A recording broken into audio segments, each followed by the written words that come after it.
Viewers, এই হলো আজকের আগারগা রোডের পরিস্থিতি। একদম ফাঁকা, যেখানে কন্টিনিউ গাড়ি থাকে অনেক।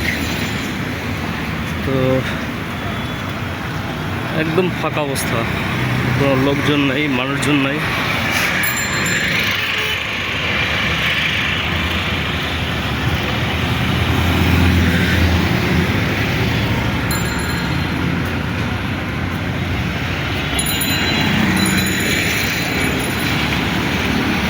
অল্প অল্প গাড়ি চলে, বেশি গাড়ি যাচ্ছে না।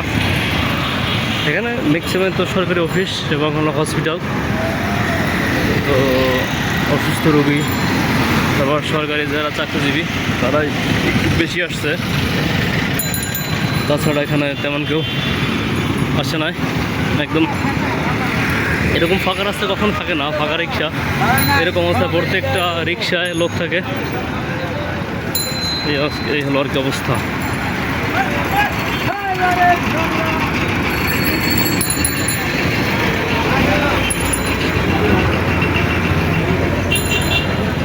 এরকম ফাঁকা টাইমে থাকে না এই আগারগাতে কখনো। তো মেট্রো